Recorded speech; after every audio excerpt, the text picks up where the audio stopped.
Greetings everyone, welcome to this new video. We're gonna take a look at what is the bare minimum of killing level 20 and level 21 of the Supreme Showdown boss. I think it's defenses. The offensive abilities you have is obviously important to kill the boss in a timely manner, but you want to diversify your defenses because the boss does all three damage types. He does a lot of physical, he does a lot of elemental, and he does a lot of erosion. So you want to cover all those bases, and we're gonna show you how I cover those. But I also want to point out that if you look at the rankings and if you look at all the builds, I've gone through all the different classes on both this Asia realm and also on the European one. And if you look at what affixes they have and what kind of gear they have such more expensive one. I only upgraded my basic affixes, no advanced affixes needed. I still killed it and free started, and I went in and killed the level 21 also. Super easy. And so this is the cheapest way you can kill the boss. There's no other build out there that does this so good, and you can do it on a budget. But when I see a budget, you're gonna see pretty soon it's still a metric ton of FE needed. So don't take the word budget, it's only budget compared to other builds. So if you take a look at let's say, there's so many people locking their builds here. But if you take a look at the first one, nope, here. They all have upgraded gear at least, all fully upgraded to max, and they've just used thousands of FE for just upgrading affixes that I find that you don't need. So first of all, our defenses comes first from this page. We're gonna have defensive buffer. I find this very good because you get a physical and a mental damage less taken, and also we generate tenacity blessings all the time through our candle here. This candle mod is BIS. We need this one. Even if you're at the beginning stage of this build, you need this this one for sure. So you're getting a lot of physical and elemental damage taken here. I know some people are using force start, but I don't think that is a good idea because I want to have more defense against one shots, because those are the ones that are really annoying, the ones you can't do anything about.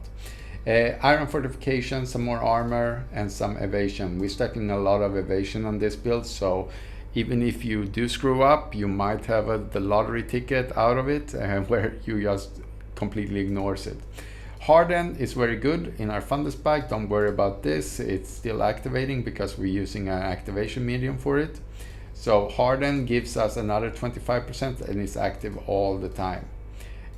Otherwise, it's we are getting also energy fortress here, and we're scaling a lot of energy shield. We have almost 10k, which is also scaling other things for a build.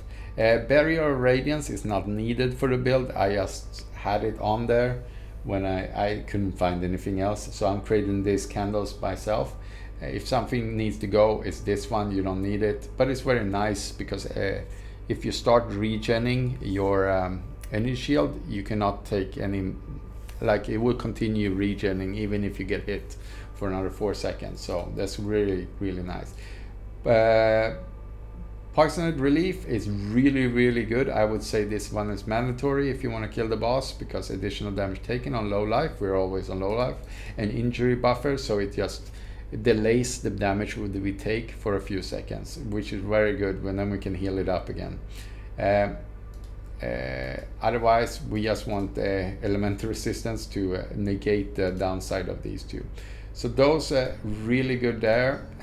For our talents, it's just, you can check the link below and just click on that one, but it's basically a lot of energy shield, and it's very self-explanatory why I'm picking these abilities for the boss, and I'm using this for mapping also. So for hero trait, I think this one is the biggest thing for our build. The difference in survivability when it comes to our spell block and attack block, because this is where we're stacking them together with the gear a little bit.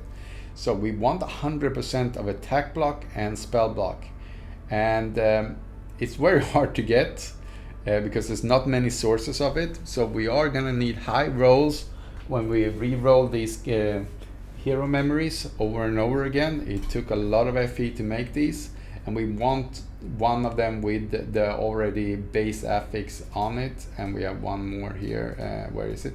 The spell block one to make up. So make sure you have enough for that, because in its base form,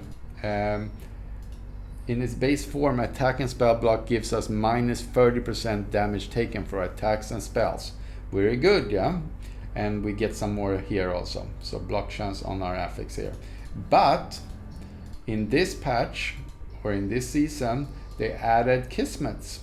And if you add 2 iron walls, then you get attack ratio 30%. That means it goes up from 30% to 60%. Voila, you have minus 60% block and for both attacks and spells. That is really a lot, and as soon as I put this on, there was a noticeable difference. The rest ones I just make sure I had a little bit short on spell blocks, so I added one there. The other ones are reap duration. Please use Kismets. These reap durations are super strong for the build in general. And also, if you don't have the right pack spirits, these Kismets can be a lifesaver then, because you can just replace the nodes that you don't really want, or on any of the other, and just keep the ones you do want.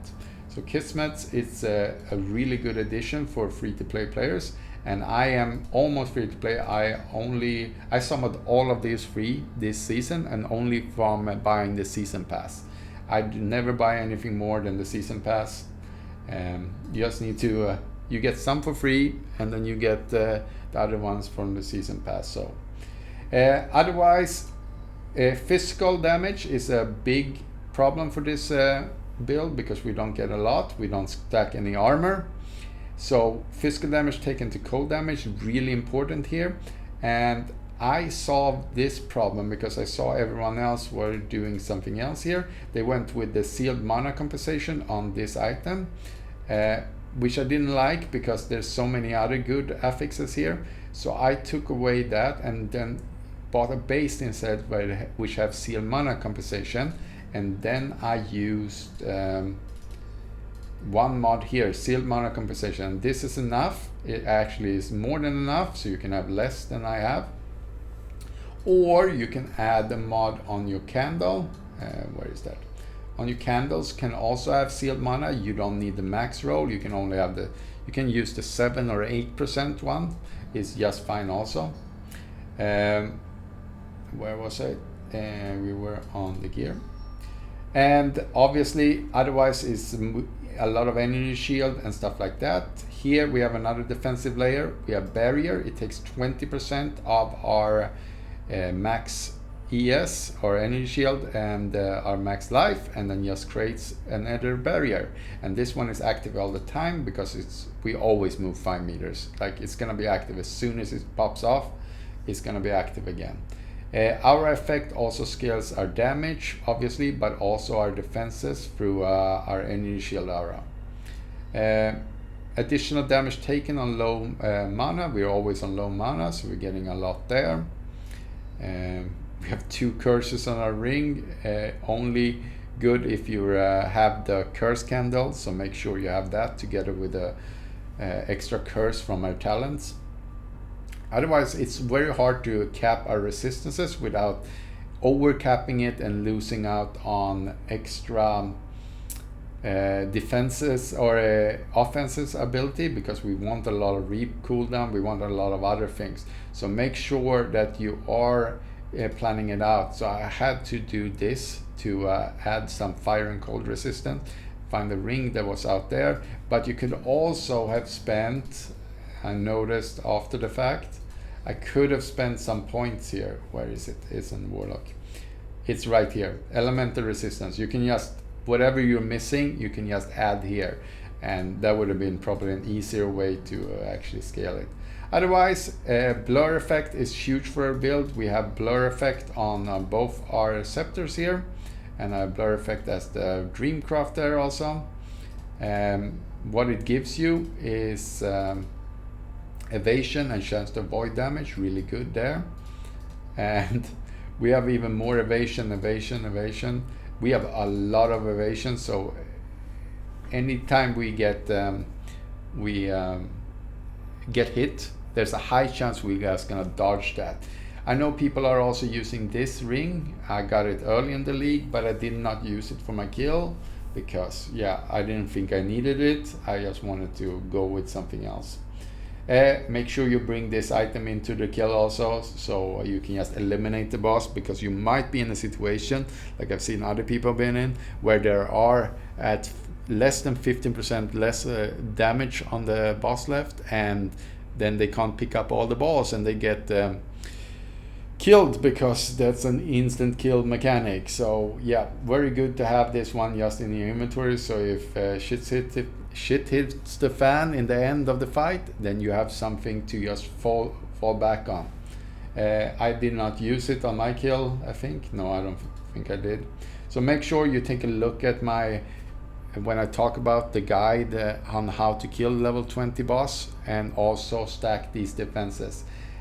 My gear is pretty optimized, and it is as cheap as we can go.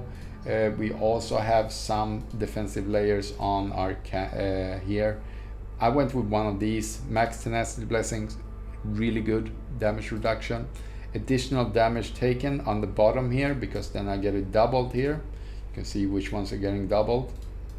Otherwise, I don't think I have any more defensive layers. Blur effect here again, which is both damage and defenses. So hopefully this helps someone, and if you have any other questions, please let me know in the comments below.